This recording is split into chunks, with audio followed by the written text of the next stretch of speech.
supporters, amis supportrices du club sportif Sedan-Ardennes, bonsoir, bienvenue à toutes et à tous dans cette 31e émission de la saison 4 de Drapeau Vert, Carton Rouge. Les amis, c'est un véritable plaisir que de vous retrouver en ce lundi soir. Il fait beau, il fait chaud dans nos Ardennes et partout en France si vous nous écoutez de loin, peut-être même dans l'Europe entière, le monde. Enfin bref, je vous souhaite d'avoir aussi beau temps que l'on a dans le 08. Drapeau vert, carton rouge, l'émission 800% CSSA ce soir. C'est une émission charnière, une émission importante, les amis. Cette émission, elle s'intitule Sprint Final. Et ben ouais, ça y est, on y est dans ce sprint final de la saison de R1 au Miris, l'accession au barrage, etc. On va parler de tout. Mais avant, on va accueillir notre tablé de vieux de la vieille, j'ai envie de dire. Autant la semaine dernière, on avait le Alexandre, le Adrien, il y avait un petit peu la jeune génération des chroniqueurs comme ça, mais là ce soir c'est du lourd, c'est du costaud et ben on accueille pas le plus lourd en poids mais souvent le plus lourd en blague, c'est notre Florian National. Comment ça va, Florian? Oh, t'as eu très très chaud, hein. J'allais t'en vouloir. J'allais t'en vouloir.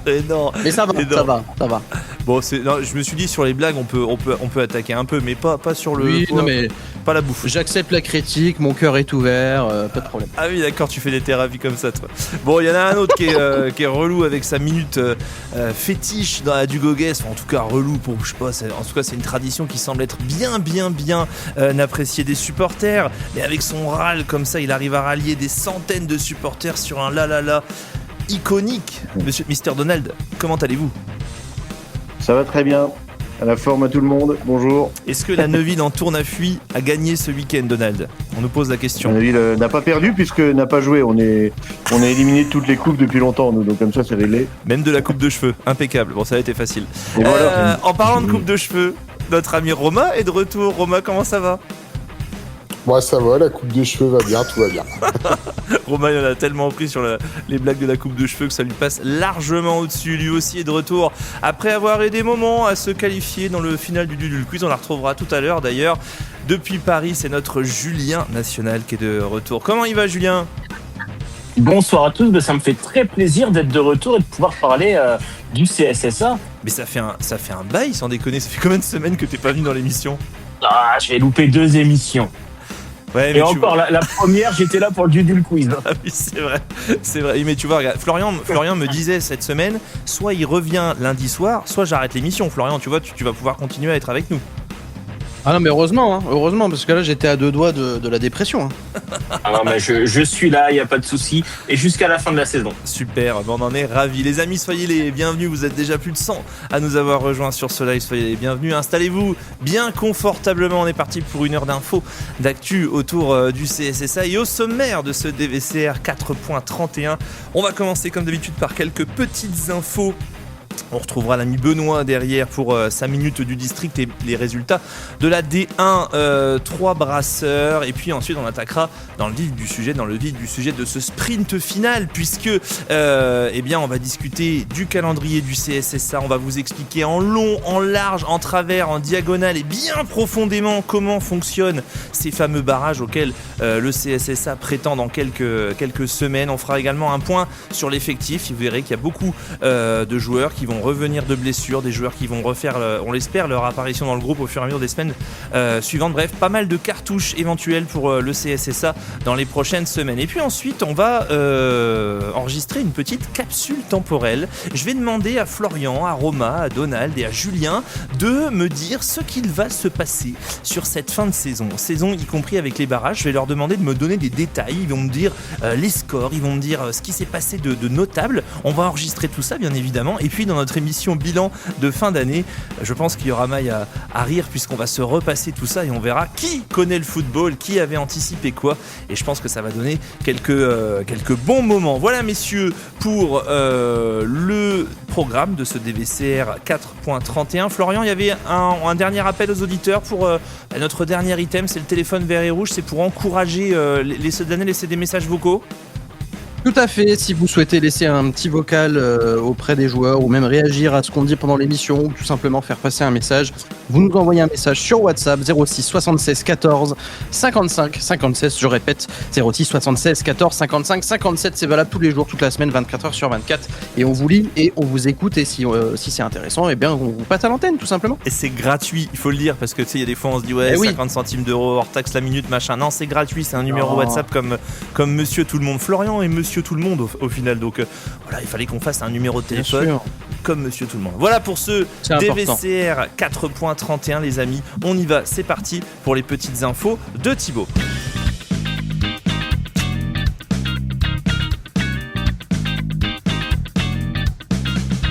A commencer par une nouvelle concernant l'association Drapeau Vert Carton Rouge. C'est officiel, vous avez dû recevoir un mail. Si vous êtes adhérent ou partenaire de l'association, le DVCR Fest 3e édition aura lieu le week-end du 23-24 mai. Pourquoi on n'a pas encore exactement la date ? C'est parce qu'on va le faire juste avant quelques heures, avant le dernier match de la saison pour le CSSA. Il y a encore un doute concernant la date, puisque si le CSSA doit jouer ce match sportivement pour se qualifier pour les barrages, le match aura lieu le dimanche à 15h en même temps que tous les autres matchs comme le prévoit le règlement de la Ligue Grand Est. Si par bonheur pour les supporters verts et rouges ce match ne compte pour rien hormis faire la fête à Dugauguez en attendant les barrages parce que Sedan a plus de 3 points d'avance sur son dauphin, il y a des probabilités pour que le CSSA demande à jouer comme l'année dernière, il me semble d'ailleurs pour la montée en R2, demande à jouer directement le samedi soir. Donc on n'a pas encore la date exacte, on l'aura quelques jours avant, vous allez recevoir des informations. Ce qu'on peut vous dire aussi, c'est que ce DVCR Fest, il aura lieu au stade du Gauguez. On ne sait pas encore où non plus, mais on se donne rendez-vous dans la maison des Verts et Rouges pour faire ce DVCR Fest. On va remercier le CSSA de nous accueillir et d'avoir accepté de nous accueillir à du Gauguez. Et puis je vais remercier également Ardennes Métropole pour sa bienveillance envers Drapeau Vert Carton Rouge.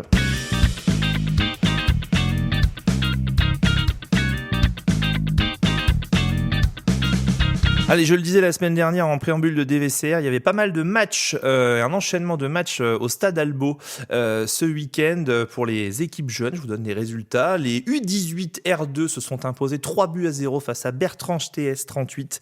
Les U17 R1 se sont inclinés sur le terrain de Pagny-sur-Moselle, 4-3. Les U16 R1 ont fait match nul contre Thionville, 1-1. Défaite du CSSA sur le terrain de l'Estac pour les U14 R1, 4-1. Et puis les U13 ont fait 3-0 sur la pelouse de Rethel.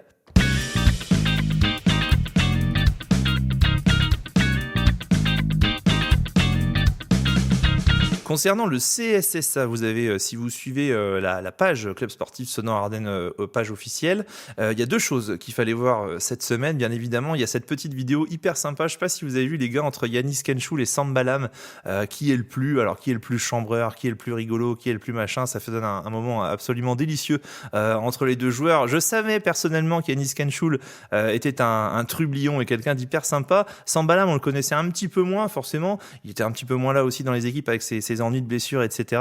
On en reparlera tout à l'heure. Mais voilà, ça donne un super moment. L'info que je voulais vous passer, c'est un appel aux collectionneurs que passe le CSSA. Si vous avez des pièces de collection du CSSA chez vous, le club souhaite mettre à l'honneur l'histoire et la passion autour du CSSA à travers une exposition. L'objectif est simple, c'est faire vivre la mémoire du club et montrer la richesse de l'histoire des Verts et Rouges. Vous pouvez contacter le CSSA via une page qui renvoie sur le site du CSSA /appel aux collectionneurs. On va vous poster tout ça. Mais voilà, n'hésitez pas si vous voulez partager un peu vos pièces de collection. Tiens, je vous la mets directement dans les commentaires. Et vous contactez le CSSA et vous aurez peut-être l'honneur de voir vos pièces de collection exposées directement à Dugauguez. C'est un essai et si ça fonctionne bien, visiblement, il y a d'autres projets qui sont en vue derrière pour pouvoir honorer la mémoire des Verts et Rouges. Voilà messieurs, voilà pour les petites infos que je pouvais vous donner aujourd'hui. Je vous propose qu'on se retrouve juste après la minute du district.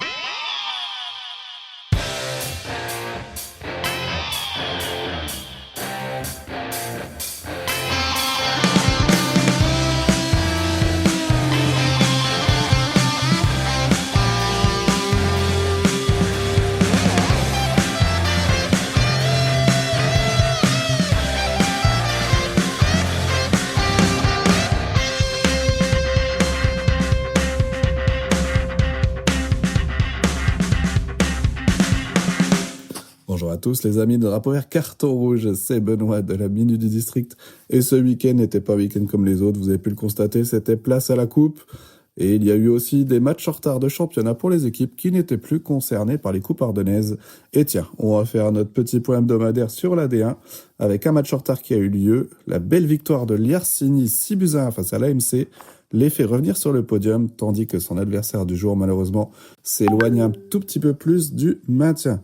Et côté coupe, on a eu le droit à quelques belles surprises, notamment la victoire de Bourg-au-Croix, l'équipe de R3, sur le terrain de l'équipe R2 de Villesmeuse, et une division d'écart aussi pour Ebb, vous l'avez constaté, déjà très en forme en championnat, qui élimine l'équipe de TRM, solide équipe de R3. On ne sait pas où elle va s'arrêter cette équipe, mais elle est très en forme. Vous pouvez bien sûr retrouver tous les résultats sur le site du district, et les quarts de finale auront lieu le week-end du 24 mai. Et merci à tous de m'avoir écouté. Bonne émission à tous.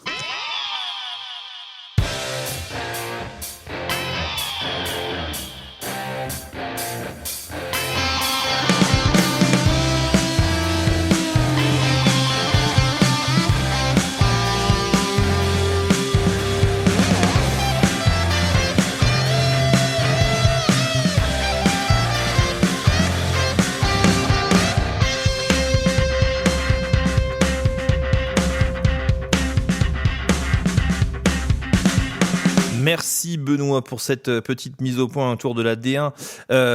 3 brasseurs. Les amis, on va parler du CSSA, je vous promettais un point sur les blessés, on va parler barrage également.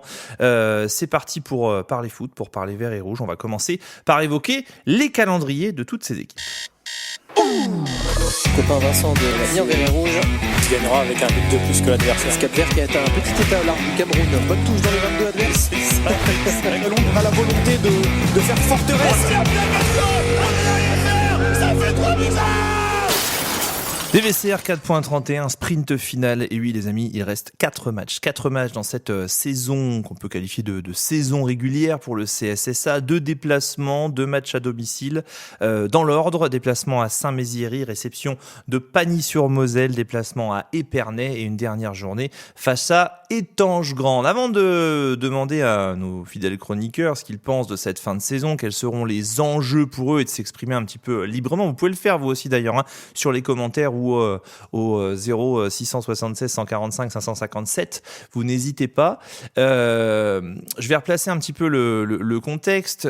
Sedan est actuellement premier de sa poule de R1 au Miris, bien évidemment, du groupe A.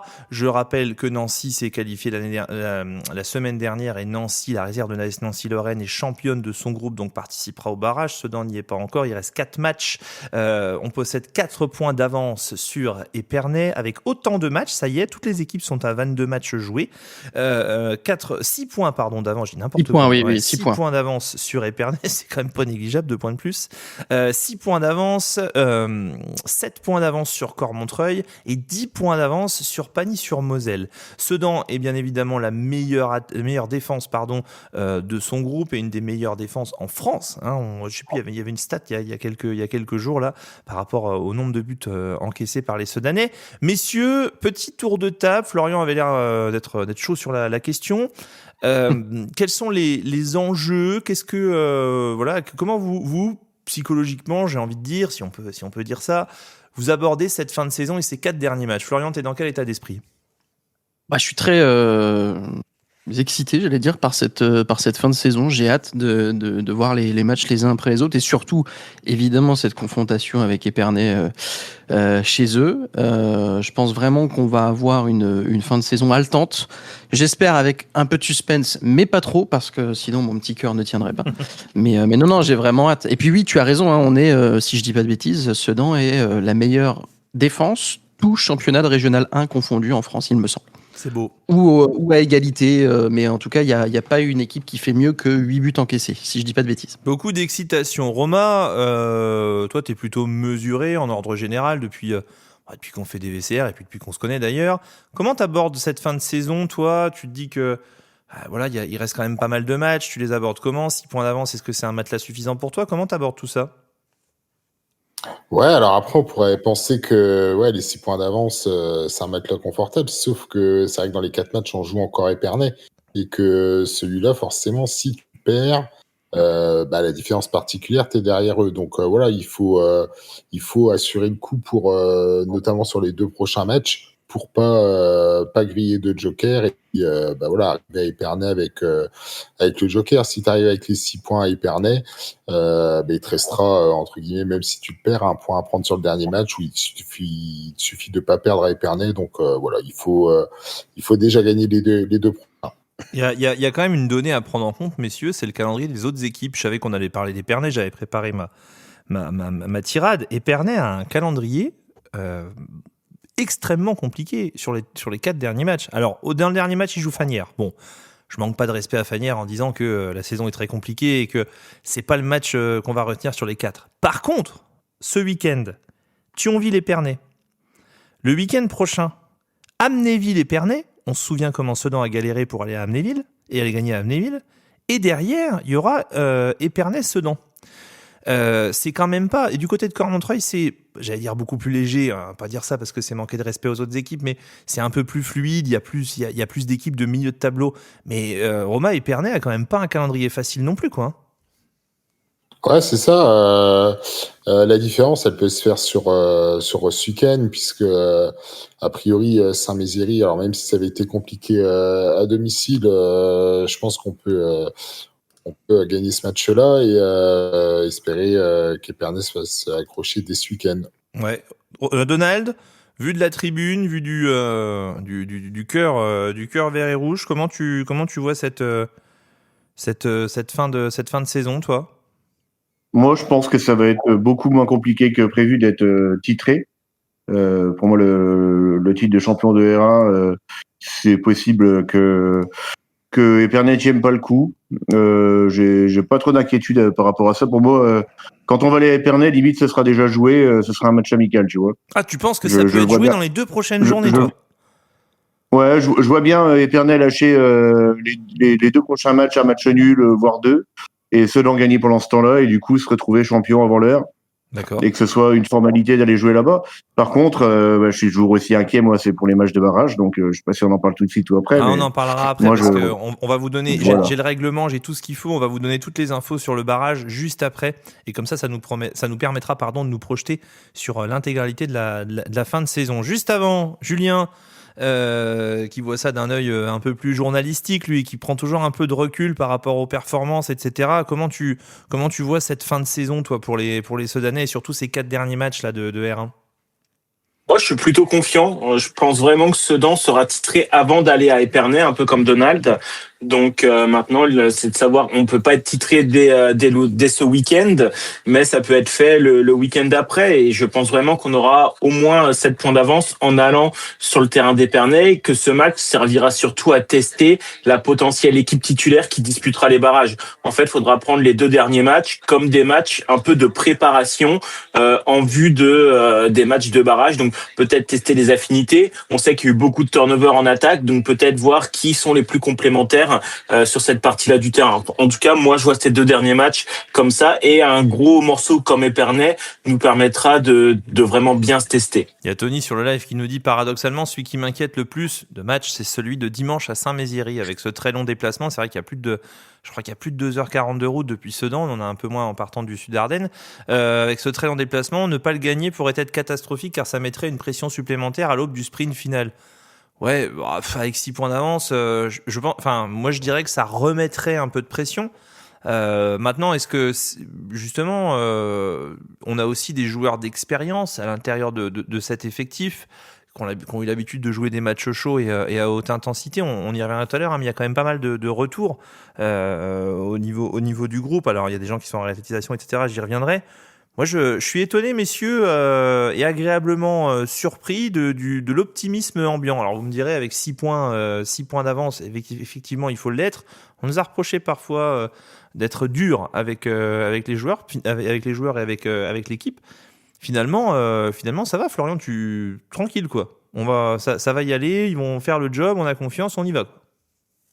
Ouais, moi en tout cas j'ai confiance en eux et ce Mhm. serait quand même dommage de ne pas avoir confiance en cette équipe. Bien sûr. Petit point, je voulais faire un petit point rapide si tu me le permets Thibaut, justement sur les calculs mathématiques. Donc actuellement là. Sedan a 6 points d'avance, il reste 4 matchs à jouer, pardon. Ouais. Si jamais Épernay perd ce week-end contre Thionville et que Sedan gagne, eh bien on aurait donc 9 points d'avance, mais ce serait toujours pas joué, puisque il faudrait ensuite que eh bien Sedan potentiellement, si Sedan perdait tous ses matchs, dont celui forcément face à Épernay, on rappelle que Sedan et Épernay avaient fait un match nul au mois de décembre, eh bien ce serait Épernay champion. Donc une défaite d'Épernay ce week-end et une victoire de Sedan ne suffirait pas. On devra attendre au moins la semaine prochaine pour avoir un dénouement sur cette saison de R1 au Miris. Bon, Attention encore Montreuil aussi dans le calcul, puisqu'ils n'ont que 7 points et reviendraient du coup à potentiellement 4 points si Sedan perdait ce week-end. Ouais, tout à fait, exactement. J'étais en train de chercher justement le calendrier de Cormontreuil parce que c'est vrai que je l'ai pas pris, mais finalement on peut prendre. Je l'ai si tu veux. Ils vont se déplacer du côté de Marnaval ce week-end. Ensuite, ils vont recevoir. Ils vont se déplacer à nouveau à Bonny-sur-Meuse. Ouais. Ils reçoivent Ucange et ils se déplacent du côté de Villerupt pour terminer la saison. C'est un peu plus. J'aime pas cette expression, mais un peu plus ventre mou du championnat qu'Épernay, qui va quand même jouer deux grosses équipes. Alors effectivement, la Thionville, ça dépend qui ils alignent, etc. Mais Thionville, la première est montée d'ailleurs. Hein. Vous avez vu en Ligue 3 pour la saison prochaine, officiellement la semaine dernière. Donc, à voir un petit peu comment ça se passera. On va, messieurs, si vous le voulez bien, inverser 2 items, parce que je trouve que ça va finalement dans la continuité. Vous disiez qu'il y avait énormément d'arguments pour avoir confiance en cette équipe. Vous étiez plutôt optimiste, et je l'entends, et je suis vraiment heureux de l'entendre. Il y a aussi des très bonnes nouvelles qui viennent s'ajouter à tout cela, parce que il y a quand même des joueurs qui sont absents depuis très très longtemps, et on a au niveau de l'effectif des retours qui sont quand même notables. J'entends par là des joueurs qui ont repris l'entraînement avec l'effectif du CSSA, et à savoir, c'est pas n'importe lesquels, c'est notre trio du milieu de terrain, Sambalam, Paco Bornier, Roman Marbehan, qui s'entraînent à nouveau avec le groupe. Alors attention, je suis pas en train de dire qu'ils seront titulaires dimanche à Saint-Méziry, je suis pas en train de dire que la semaine d'entraînement va très bien se passer et qu'il y aura pas un bobo par-ci, un bobo par-là. On sait que Paco c'est souvent un peu fragile à l'entraînement et qu'il a plus tendance à se ménager pour pouvoir donner le meilleur. Adrien Évrard et Tom Noël sont en phase de réathlétisation, c'est-à-dire qu'ils sont en train de revenir aussi pour pouvoir reprendre avec le groupe de manière normale. Finalement, aujourd'hui, Papis Touré également a purgé sa suspension de 3 matchs avec la réserve, donc il est à disposition du groupe senior, R1, R3. Ça, c'est Elise Bussaglia et son staff qui fait les choix.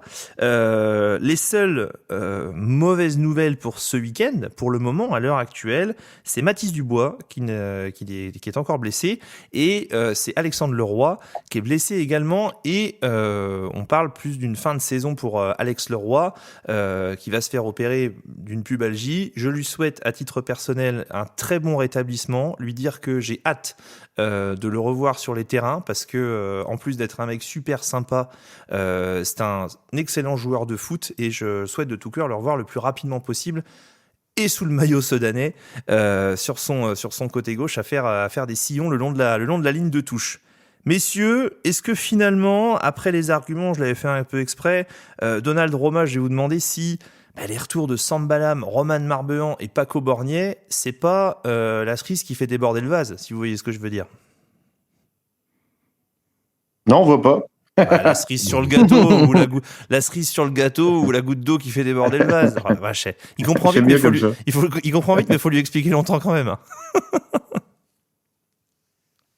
Non, écoute, moi, ce que j'en pense, c'est que je te l'ai dit tout à l'heure, avec ou sans eux, ça aurait été déjà quelque chose pour moi. C'est de l'ordre de la formalité pour moi, cette fin de saison là, en championnat. D'accord. C'est vraiment, et évidemment, un plus d'avoir des retours comme celui de Roman Marbehan particulièrement.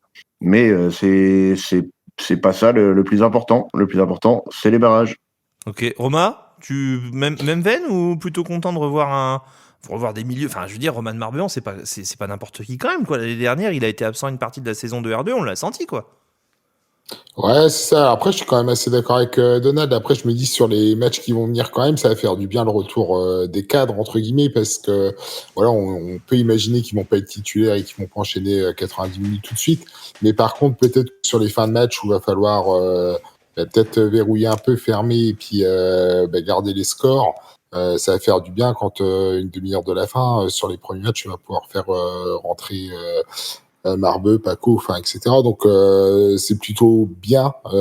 Ça tombe plutôt au bon moment pour les gestions de match où on va avoir besoin d'expérience aussi. Il y a messieurs, Julien, Florian, je vous fais réagir sur un commentaire d'Aurélien qui me dit finalement tous ces retours peuvent être utiles et négatifs. Il faut le dire, malgré tout, l'équipe a son rythme depuis des matchs et les résultats sont là malgré le contenu parfois laborieux. Attention à ne pas tout chambouler non plus. Moi, je suis pas d'accord. Je pense que ça pourrait apporter aussi de la concurrence à l'entraînement et puis retrouver un peu tout le groupe. On sait aussi l'importance que peut avoir un Paco, notamment dans l'ambiance du vestiaire, dans les conseils. T'as quand même un joueur du national dans l'effectif. Je pouvais réagir par rapport à ça, Florian ? Ah non, moi je comprends le commentaire d'Aurélien et on va dire l'avertissement, si on peut dire ça comme ça, mais je pense que c'est pile le bon moment justement pour faire revenir ces mecs-là. Tu vas leur donner un match, 2 matchs pour se remettre dans le rythme et puis voire 3 matchs même et puis pouvoir arriver frais comme des gardons pour les barrages si tu y accèdes. Donc il faut de toute façon, Élise l'a dit la semaine dernière, on va avoir besoin de tout le monde. Bon bah c'est simple, tout le monde c'est aussi ces joueurs-là et il faut être capable de pouvoir les réintégrer au groupe de la bonne manière. Ça, j'ai entièrement confiance dans le staff pour le faire correctement. Et tout le monde, je précise aussi que c'est aussi les supporters, enfin bref, toutes les personnes qui suivent derrière. Moi, j'ai hâte de voir l'engouement que va provoquer cette fin de saison, sans parler des barrages. Faut pas oublier non plus, Julien, on le disait, que avant sa blessure, il y a quand même 2 entraîneurs sur 3 qui nous disaient à la fin du match, le plan de jeu, c'était pas de ballon pour Paco, pas d'espace pour Paco, pas de ballon pour Paco. Récupérer ces joueurs-là, c'est quand même, les pouvoir les réintégrer, ça va quand même apporter une plus-value, non ?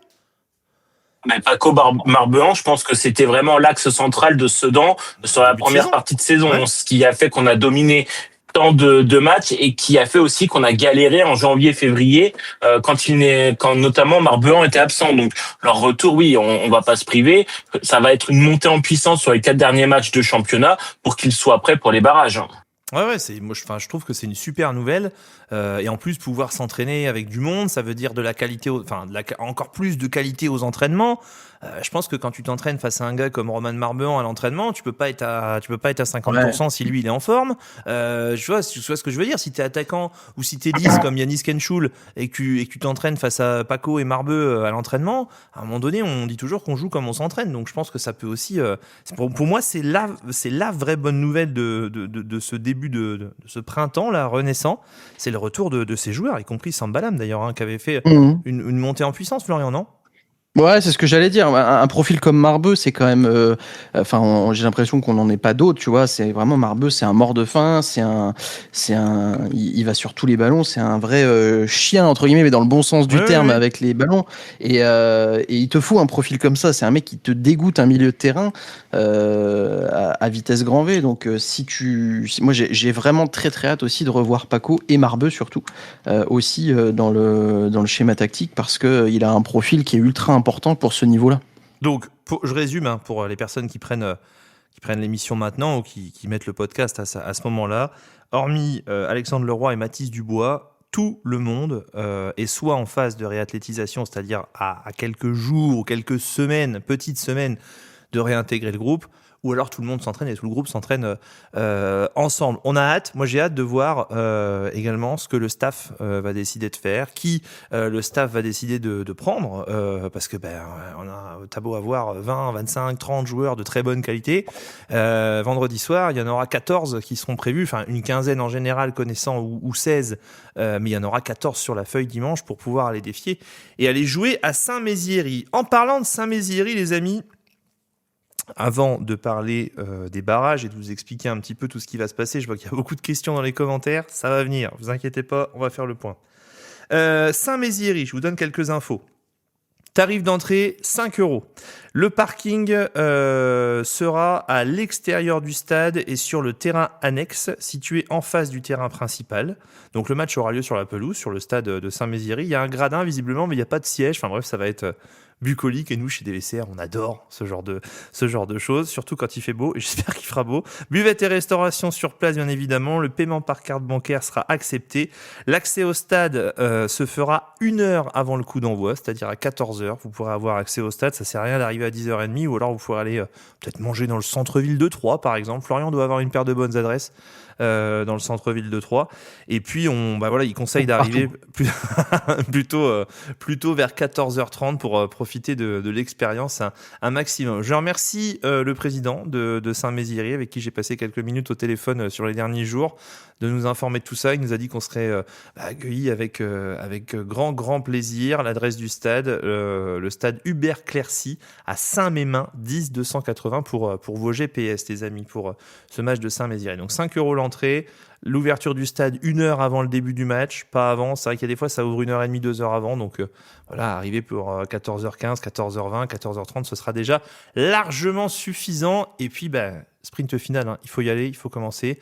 3 c'est effectivement un petit peu loin, mais bon, on est sur 4 derniers matchs, il faut y aller maintenant, il n'y a plus le choix. Voilà pour ce qu'on pouvait dire pour cette fin de saison des Sedanais. Messieurs, vous étiez plutôt optimistes quant à la fin de saison des Sedanais. On sait tous que la fin de ces 4 derniers matchs, ce sera pas fini, puisque on parle de barrage d'accession, on parle de date, on parle de match aller à domicile sur terrain neutre. On va faire le tri dans tout ça, vous donner les infos et surtout les règlements de la Ligue Grand Est de football. On débrief et on va vous expliquer comment vont se passer les barrages d'accession à la Nationale 3.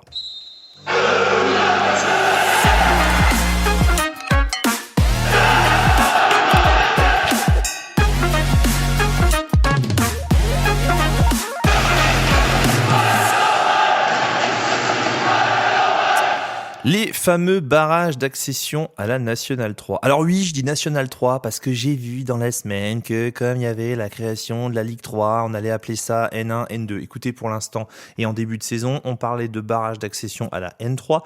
Donc jusqu'à ce que cette saison soit terminée, on parlera d'accession à la N3. Et puis quand on se réveillera début août pour faire des VCR 5.1 et puis commencer à diffuser éventuellement des matchs, etc., et bien on parlera de N2 si la Fédération française de football officialise ça et que sur les logos c'est marqué N2. Je pense que là n'est pas l'important, vraiment, le but c'est vraiment de comprendre ce qui va se passer. Je vais essayer d'expliquer le plus simplement possible et le plus de manière concise. Ça commence bien. Les 3 premiers des groupes A, B et C de R1 au Miris vont disputer des barrages pour pouvoir accéder au niveau supérieur qui pour l'instant s'appelle la Nationale 3. Les 2 premiers, ça va se jouer sous forme de championnat. Les 3 équipes vont se rencontrer et le vainqueur les 2 premiers de ce championnat vont pouvoir accéder à l'échelon supérieur. Dans ces matchs, il ne peut pas y avoir de match nul. Je vais vous lire le règlement juste après, mais il ne peut pas y avoir de match nul. Ça veut dire qu'à la fin du temps réglementaire, s'il y a 0-0, 1-1, 2-2, 3-3, que sais-je, il y aura une séance de tir au but, directement. Les dates des barrages sont connues. 31 mai, 7 juin, 14 juin.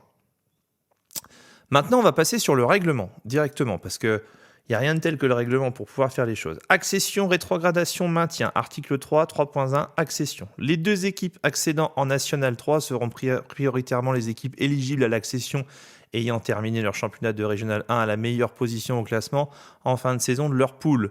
Au besoin, pour départager 3 équipes ayant terminé à la même place au classement de leur poule respective de R1, ce sont les 2 équipes qui ont obtenu le plus grand nombre de points lors du barrage d'accession selon les critères ci-après qui accèdent. Les équipes accédantes seront déterminées à l'issue des 3 matchs de barrage entre les 3 équipes éligibles à la montée en National 3. Concernant l'ordre des rencontres, il va y avoir une lettre affectée à chaque équipe qui va être désignée par tirage au sort.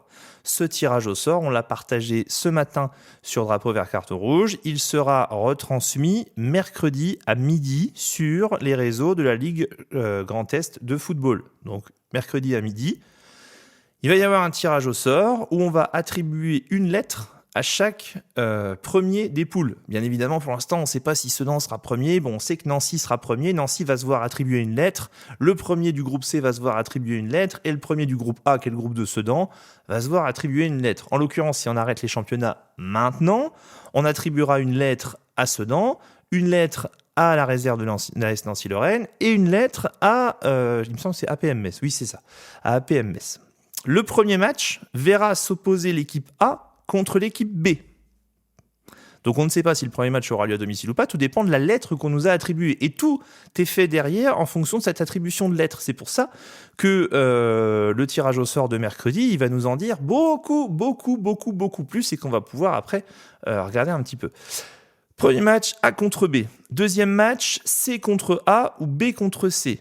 Sachant que, il faut savoir que le perdant du premier match jouera obligatoirement le deuxième match. Je prends un exemple. Sedan tire la lettre A, Metz tire la lettre B, ce sera Sedan APM Metz le 31 mai, Sedan bat l'APM Metz 2-0, c'est l'APM Metz qui jouera le week-end d'après et Sedan, en ayant gagné son premier match, gagne le droit directement de ne rejouer que 2 semaines plus tard, soit le 14 juin contre Nancy. Donc on aura C contre A ou B contre C, et puis en troisième match, bien évidemment, le dernier match, B contre C ou C contre A, en fonction donc du résultat du premier match. C'est le premier match qui va décider de la suite du calendrier. J'espère que je suis plutôt clair là-dessus. Un petit point. Chaque match devra obligatoirement, je le disais, désigner un vainqueur. S'il y a match nul à l'issue du temps réglementaire, une séance de tir au but sera organisée directement.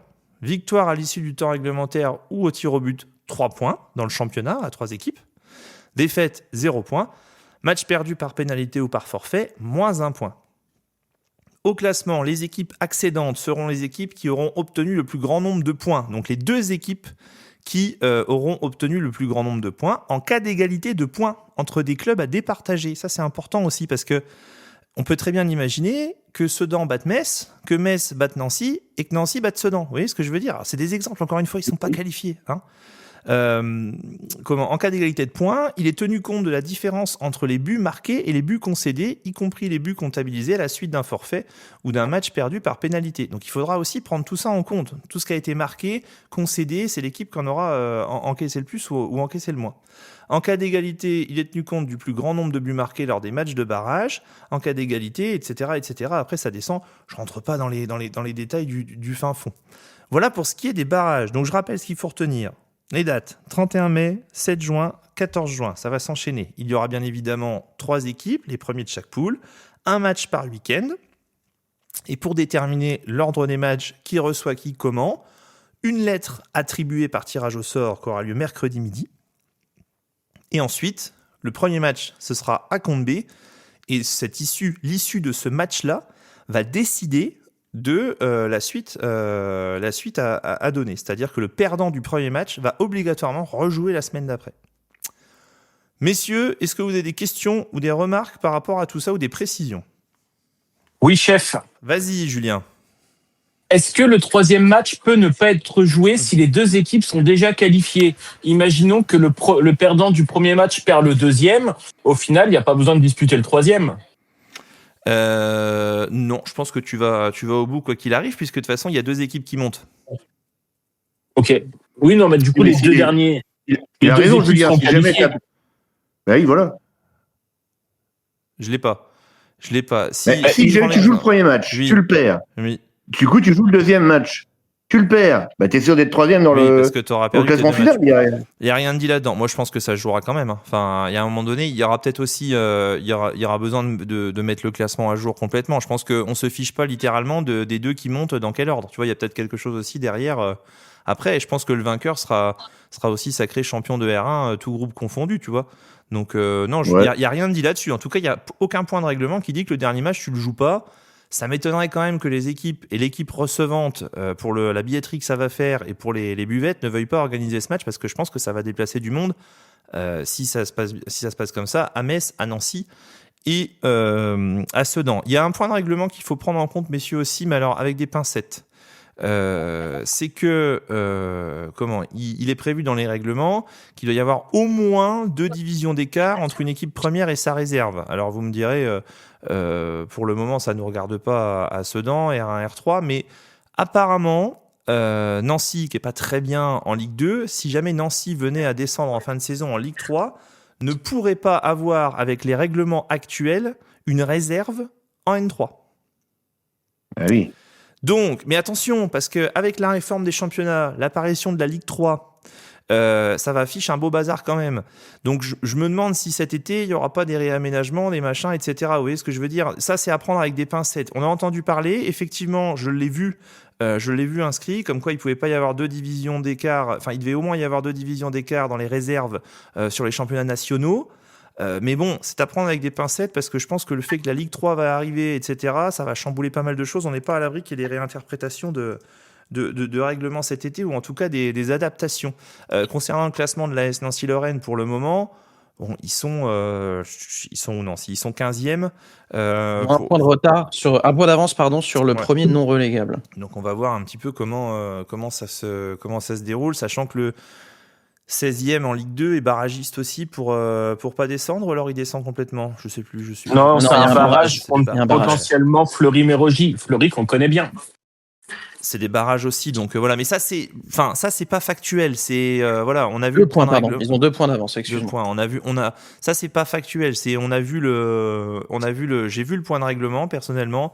Après il faut affiner. Ce qu'il faut retenir vraiment, c'est ça. 31 mai, 7 juin, 14 juin, le tirage au sort de mercredi sur les réseaux de la Ligue Grand Est de foot pour l'attribution des lettres. Par exemple, si tu tires la lettre C, t'es sûr de pas jouer le 31 mai. Tu commenceras à jouer à coup sûr le 7 juin. Et tu joueras 7 et 14 par conséquent. Si t'es lettre A ou lettre B, t'es sûr de jouer le 31, mais après tu sais pas si tu joueras le 7 ou le 14, parce que du coup, il faudra voir le résultat du premier match de barrage. Voilà. Des questions sur le live éventuellement? J'ai pas regardé, j'ai pas pris le temps de regarder. Je ne comprends pas la logique de faire rejouer le perdant au 2e match, effectivement, car il perd le 3e match, ce serait complètement inutile. Ouais, alors ça, je sais pas. Enfin, c'est les règlements, on va pas les discuter et les remettre en question à l'instant. Ce sont les règlements, c'est écrit comme ça, tout le monde connaît les règles dès le départ, il faut s'y adapter.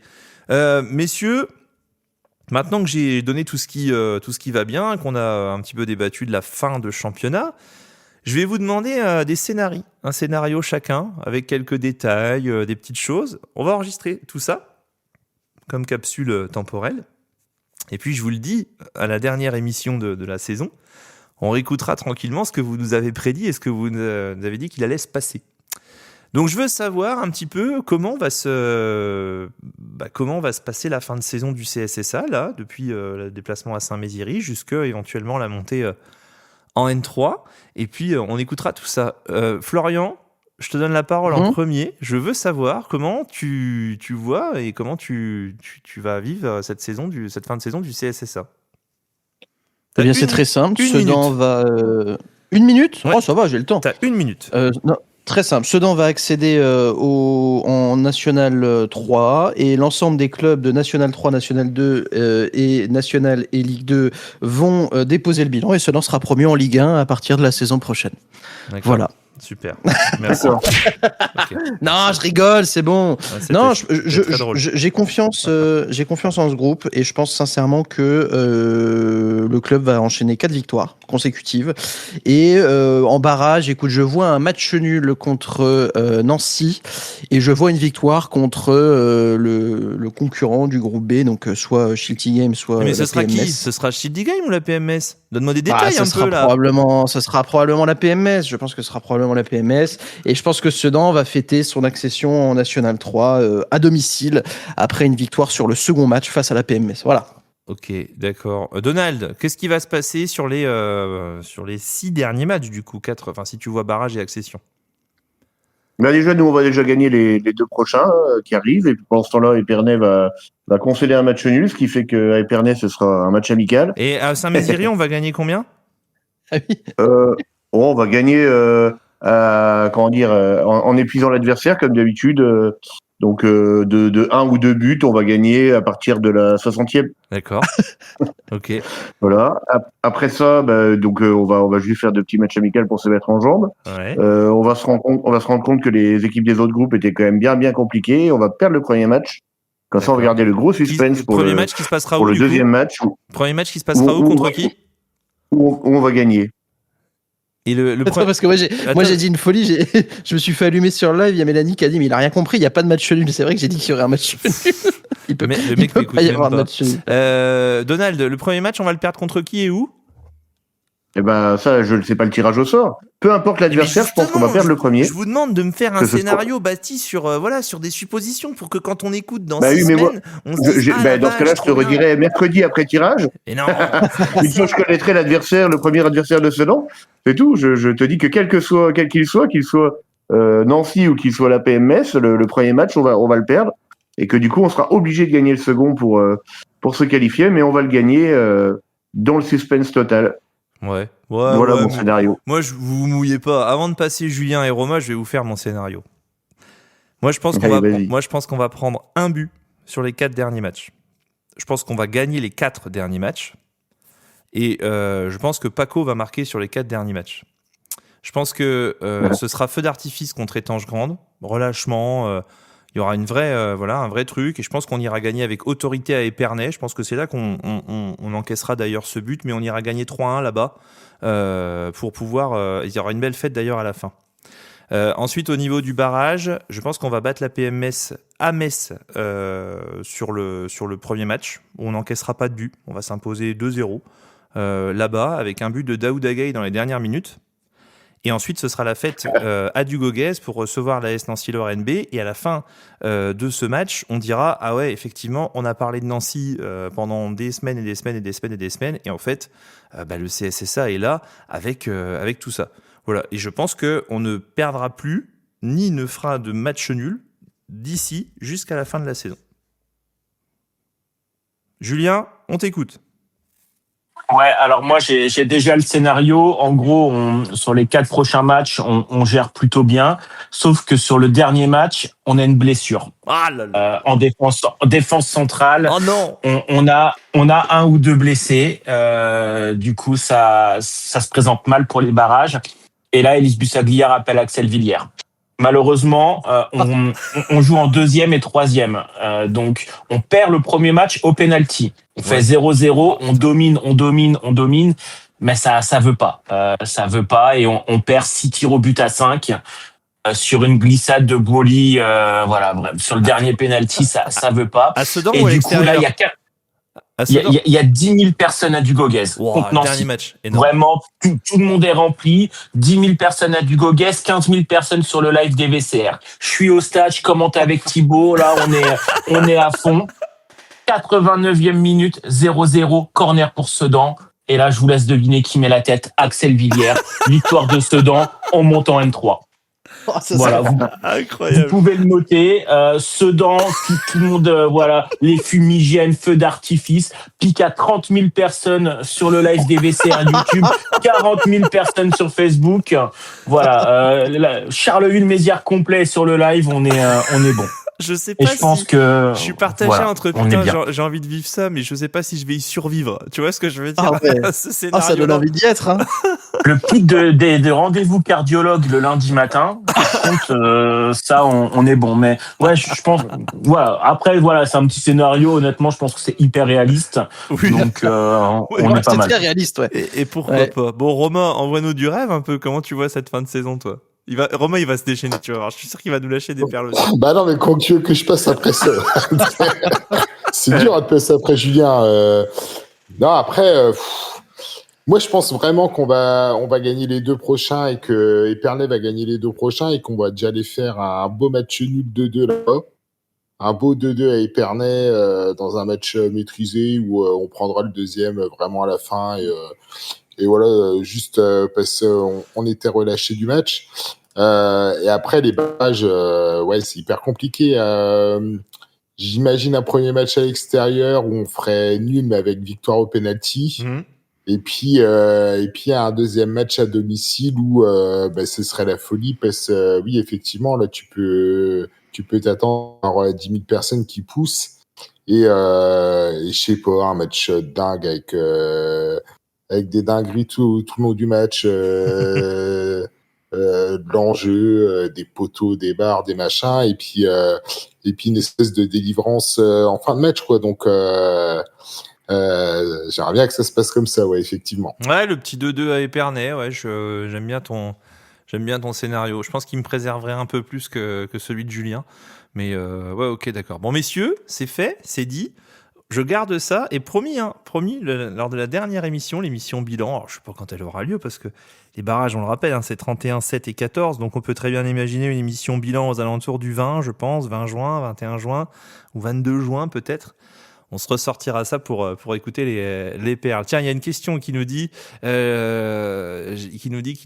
mince, je l'ai perdu. Qu'en est-il de l'AS Nancy-Lorraine? Est-ce qu'ils ont le droit d'aligner des joueurs qui ont joué en pro, etc. La règle est la suivante. Pas plus de 3 joueurs qui ont disputé, alors je sais plus si c'est plus de 10 rencontres ou plus de 20 rencontres cette saison avec l'équipe première. Je crois que c'est 10 rencontres. Je suis en train de rechercher la règle. Il me semble que c'est 10 rencontres. Donc finalement, ils pourront aligner des joueurs qui ont joué. Il y a notamment Schnepp qui a été recruté à la mi-saison, qui a mis 30 buts cette saison. Enfin bref, des gars comme ça. Mais il y a aussi des joueurs, oui, qui pourront redescendre de cette équipe de Ligue 2.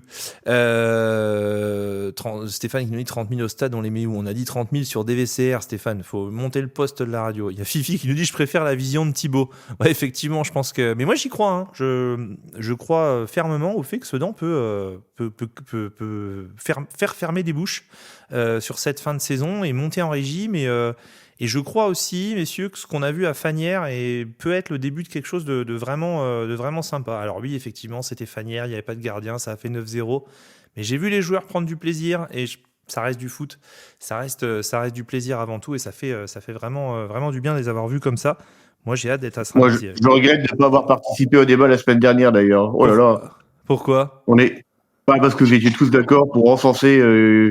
Bah oui, évidemment, un 9-0, mais enfin, c'était pas une parodie de football. À un moment donné, on ne fêtait même pas les buts tellement c'était un match amical, même pas un match d'entraînement, quoi. Et je comprends pas qu'on puisse congratuler par rapport à un match pareil où il y a eu aucune adversité. C'est comme si tu mettais, je sais pas moi, Sedan contre la Neuville à un moment donné. Oui, forcément, ils ont gagné 9-0, mais enfin, il y avait aucune gloire, quoi. Non, moi, mais je vois pas, on n'a pas dit, Donald, on n'a pas dit qu'il y avait de la gloire et que c'était incroyable et que c'était phénoménal. Moi, j'ai dit que c'est une des premières fois de la saison où j'ai vu autant de relâchement de la part des joueurs, autant de plaisir à se passer les ballons, à se faire plaisir. Il y a deux issues dans un match comme ça. Tu sais que tu vas gagner. En plus, je l'avais dit, Fagnières avait aligné 8 joueurs, 8 mutés, donc c'était fait.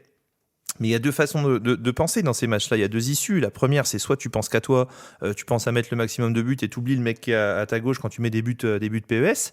Soit tu joues ensemble, tu te fais plaisir et tout le monde profite de la soirée. Moi, j'ai été agréablement surpris de voir que les mecs ont joué ensemble, ont pris du plaisir ensemble de la première à la 90e minute. Voilà, c'est tout. Mais après, okay. Oui. Après, il faut être là toutes les semaines, Donald. Qu'est-ce que je te dise, moi? Tu auras des épisodes, hein, c'est tout. Oh, alors, t'appelles, hein, 0676 145 557. T'as WhatsApp, Donald? J'aurais pu faire ça, c'est vrai. J'aurais dû faire ça. Il nous lâche un vocal. Florian, le jour où il va avoir un vocal de Donald, je vais te dire, on va rigoler.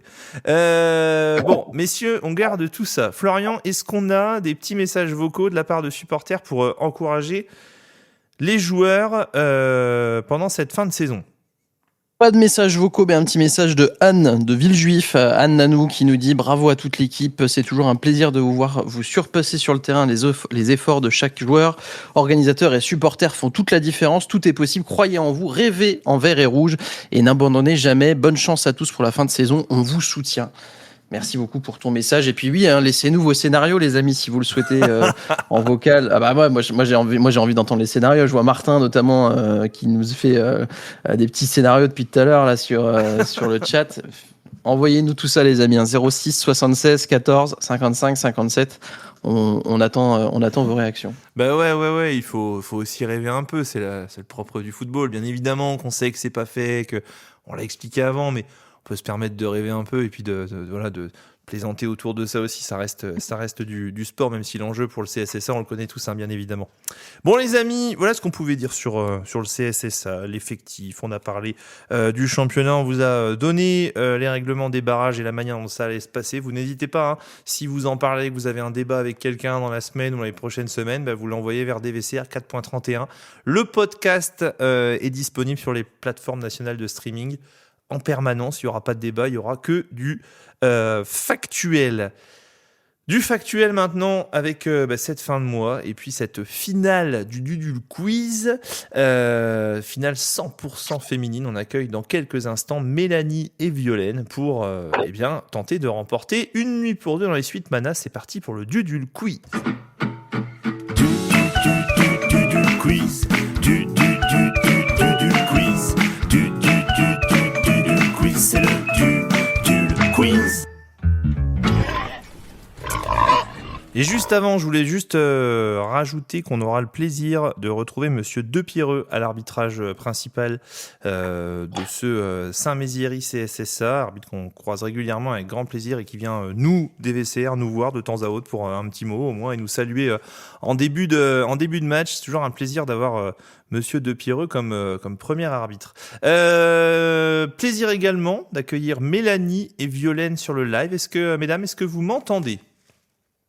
Oui, je suis là. Violaine est parmi nous. Mélanie ne nous a pas encore rejoint. Comment ça va, Violaine ? Ça va très bien. Ravi d'être avec vous.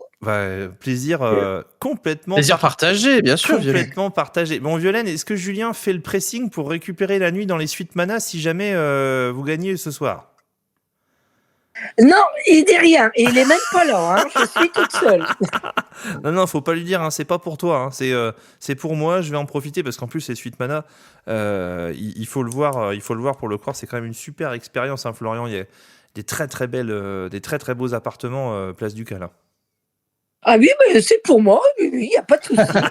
Ouais, c'est magnifique. C'est magnifique. Il y a c'est super bien équipé, c'est merveilleux, c'est décoré avec beaucoup de goût.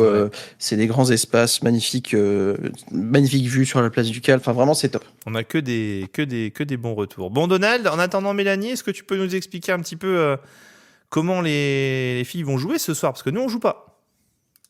Et non, ce sera l'une contre l'autre, sans aide de chroniqueur. Et donc, on va jouer un petit peu avec ce qui s'est passé pendant tout le mois, mais dans une autre version sur laquelle on a joué auparavant. C'est-à-dire que j'aurai plusieurs questions avec des niveaux de difficulté différents. Il faudra faire un choix entre la question à 1 point, la question à 2, la question à 3 ou la question à 4 ou 5 points même. Sachant que plus vous choisissez une question à niveau élevé, plus elle rapporte, mais par contre, plus elle est compliquée. Toutes les questions à 1 point sont un QCM à 1 chance sur 2, c'est bon à savoir. C'est-à-dire que même si vous n'y connaissez rien, vous avez quand même le droit d'avoir un peu de chance. Et puis voilà, donc à la fin, c'est celle qui aura remporté le plus de points qui aura gagné. Alors, je vais juste appeler Mélanie parce qu'elle me dit qu'elle a un problème technique pour rejoindre notre serveur d'émission. Et puis ensuite, on va y aller. Hop. On va essayer de l'avoir comme ça, Mélanie.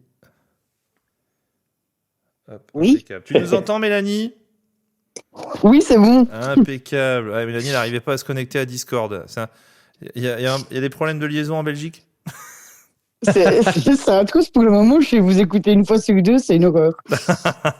Bon, Mélanie, on le disait tout à l'heure, Donald va te réexpliquer comment on va jouer. En tout cas, sois la bienvenue et bonne chance à toi. Donald, juste en 2 mots, comment on joue ce soir ? Donc, tu as des questions à 1, 2, 3, 4 ou 5 points, d'accord ? Je vais laisser Violaine commencer à choisir le niveau de sa question. Au total, des questions, j'en ai préparé, si je dis pas de bêtises, 13, d'accord ? Il y aura donc 7 questions à 1 point, 2 questions à 2 points, 2 questions à 3 points, 1 à 4 points et 1 à 5 points. Sachant que toutes les questions à 1 point sont donc des questions où on a 1 chance sur 2 d'avoir la bonne réponse. Donc Violaine, je vais te laisser commencer à choisir ton premier niveau de question. D'accord. Je vais y aller tout doucement. Je vais prendre 1 point. Allez, partons sur une question à 1 point. La question est la suivante. Naïm Sliti compte plus de 80 sélections pour la Tunisie. Est-ce que c'est vrai ou faux ? Oh non, ça fait beaucoup de noms. Elle dit que c'est faux et pourtant il en a 85. C'est donc une mauvaise réponse. Ah, non. On reste donc à 0-0. À toi, Mélanie. Mélanie, niveau de question. On va rester sur le calme, on va se calmer. donc le petit 1 point aussi, alors. Ouais. Ok, allons-y. En décembre 2013, Sedan jouait en CFA2, équivalent de la N3 aujourd'hui, vrai ou faux? Faux. Faux est une mauvaise réponse. C'était bien en CFA2 qu'en décembre 2013, Sedan se trouvait. Donc finalement, 13 ans plus tard, on pourrait y retourner. On continue, donc du coup 0-0, Violaine, à toi. Oh, bon, on va continuer à un point. Eh ben, on continue à un point. Oui. Faut essayer de répondre plus vite, hein, parce que je veux pas vous laisser le temps d'aller chercher sur Internet. Là, apparemment, vous ne l'avez pas fait, sinon vous auriez donné la bonne réponse, mais faut essayer d'activer. Allons-y, Jean-Louis Mazéo jouait pour Sedan en 1990. Vrai ou faux? Vrai. Eh bien non, il est arrivé en 1992. Oh là là. On reste donc à 0-0. Mélanie.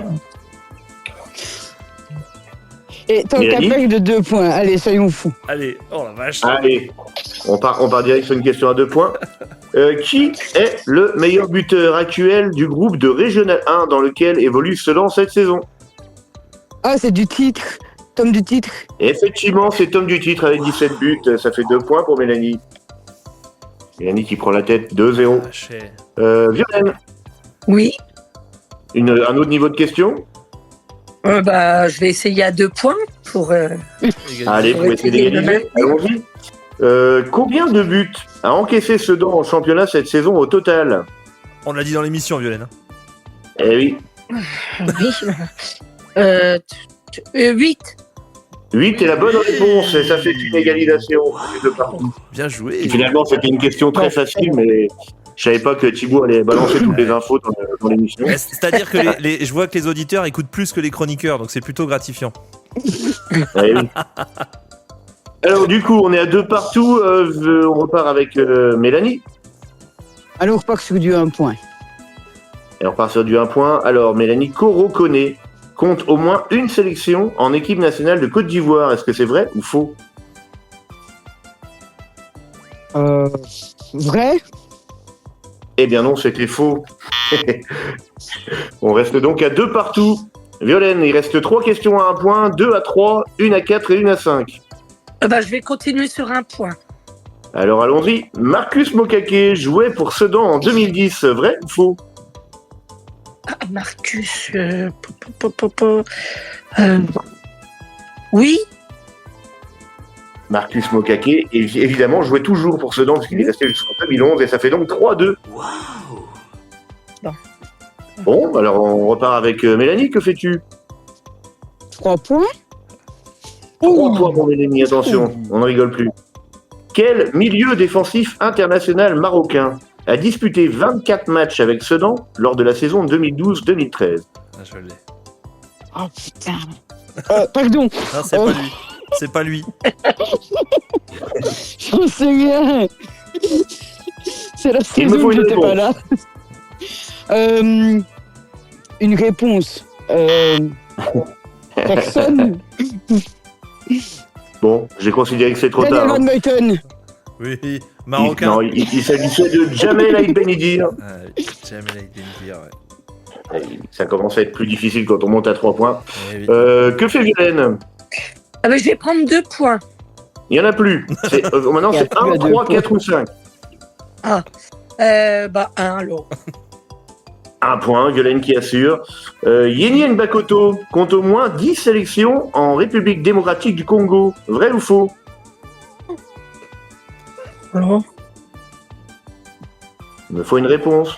Non. Non. Eh bien, effectivement, c'est faux. Il n'en compte que 3. Et ce qui fait 4-2 pour Violaine désormais. Voilà, attention. Mélanie, il va falloir marquer des points. On retourne sur les 3 points, allez, soyons fous. Eh oui, il vaut mieux essayer.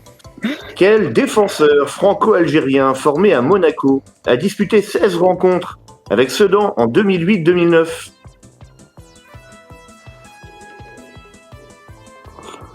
C'est pas facile. Hein. Non. Le bip vient vite. Il y a je sais pas, j'en sais rien. Non, c'était Sofiane Cherfa. On reste donc à 4-2 pour Violaine. Donc Violaine, ce sera la dernière question à 1 point ou bien 4 ou 5 points? Un point.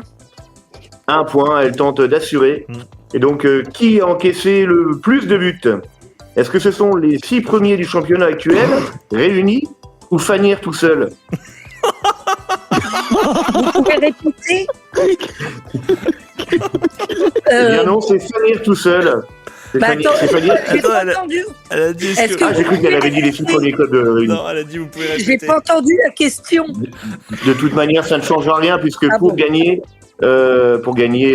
Mélanie est obligée de répondre à la question à 4 points et de donner une bonne réponse. C'est vrai. Sinon, ce sera pour toi. Mais je voulais prendre celle à 5 points. Hein.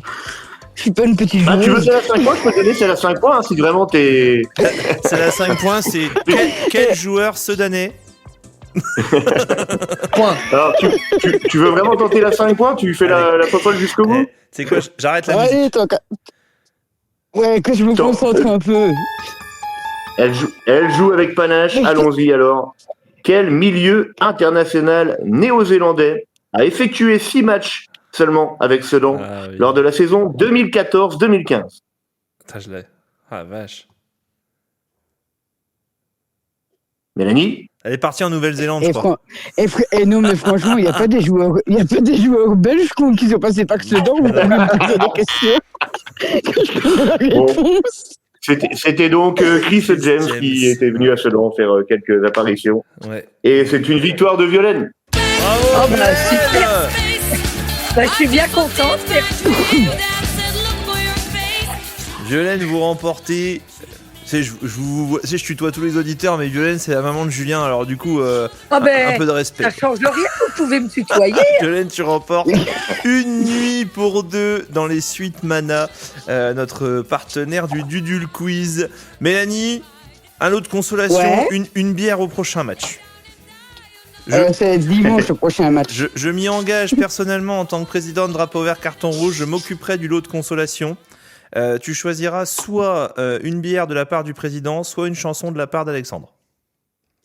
Ah, mais c'est tout gagné d'avance. Et je m'engage à ce qu'il la fasse. Je l'imagine. Même quand il est pas là, il a dégagé une peau. Je l'imagine tout derrière son poste en train de dire oh bah non, qu'est-ce qu'il veut. Bon mesdames, merci à vous. En tout cas, Violaine, Ah, merci beaucoup. il nous faudra Merci tes coordonnées, etc. Mais ça, on verra ça après et ce sera à toi de contacter les suites Mana et de voir tout ça. Julien, un petit mot quand même, une réaction, monsieur le journaliste. Bah ça va, je l'ai bien entraîné tout le week-end. On a fait du tryhard. On a revu l'histoire de Sedan depuis 1919 jusqu'à maintenant. Donc elle connaissait meilleur buteur. Les questions à 5 points, c'était des questions à 1 point. Fallait faire des questions à 10 points. Là, je veux dire, c'était programme d'entraînement 8h, 19h tous les jours, pas de pause. Tiens, les amis, attendez, parce qu'on va peut-être vivre un bon moment. Je vois Monsieur Alexandre qui se connecte sur le serveur vocal. Il veut peut-être réagir à ma remarque concernant la chanson de Mélanie, Alex. Oui, justement, je vais pas exprès de venir. Vous êtes vraiment des petits, je vais pas dire le mot, mais alors là, ça va pas le faire, les coquins. Non, mais t'inquiète pas, je t'accompagnerai à la guitare, Alex. Ça va bien se passer, on va répéter un peu. Eh ben, d'accord. Si tu m'accompagnes à la guitare, je le fais. Oh, bah alors là, je vais dire, on est parti. Ce sera du Patrick Sébastien, Alexandre, prépare-toi. Oh oui. Ok. Oui, Bah, oui. impeccable, on fait tourner les serviettes, moi ça me Parce va. qu'en soi, cet après-midi, quand Alex m'a dit tu te rappelles, tu dois faire la finale, je me suis dit, mais en fait, je m'en fous des suites manage, moi je veux qu'il chante au milieu du rond central, le reste. Et ben voilà. Ce sera peut-être pas au milieu du rond central, mais ce sera une chanson. Bon, mesdames, en tout cas, merci pour votre bonne humeur. Bravo pour Ah bah la de rien, performance. merci beaucoup. Je suis ravie. Et puis, au plaisir de vous retrouver sur les antennes de DVCR. À bientôt. Au revoir. Quiz. Quiz, c'est le quiz. Florian, le mec se dit sur les antennes de DVCR. Non mais ça. Ok, les antennes de DVCR. De quoi j'ai dit, t'écoutes pas ce que je dis. J'ai dit au plaisir de vous retrouver sur les antennes de DVCR. Oh, ça va pas. C'est maintenant, on est worldwide, hein, donc ça m'étonne Ouais. plus. En hein. tout cas, chers amis, je voulais vous féliciter parce que vous êtes de plus en plus nombreux, selon les audiences médiamétrie, à nous écouter chaque mois. Ça sort à chaque fois sur toutes les radios. Tout le monde est de plus en plus nombreux à être écoutés. À croire qu'on est des millions et des millions à naître chaque mois. Bon, peu importe, les amis. Les amis, c'est la fin de ce drapeau vert carton rouge 4.31. L'occasion pour moi de remercier Donald, de remercier Julien, Florian et Romain. Messieurs, grand merci à vous pour avoir apporté votre expertise et vos analyses pendant cette émission. Merci à vous d'avoir écouté ce DVCR 4.31. Merci à l'ensemble des adhérents drapeau vert carton rouge et des partenaires qui font que cette aventure peut exister et est aussi folle. Je vous souhaite une bonne fin de soirée. On se retrouve dimanche 14h30 en bord terrain. Saint-Méziéry, CSSA, 23e journée de R1 au Miri. C'est lundi prochain, 20h30 dans Drapeau Vert Carton Rouge, Facebook, YouTube, Twitch, TikTok, etc. Vous en avez l'habitude. Je vous souhaite une excellente fin de soirée. On a hâte de vous retrouver pour les aventures des Verts et Rouges. Et puis d'ici là, les amis, allez Sedan! Allez, Allez,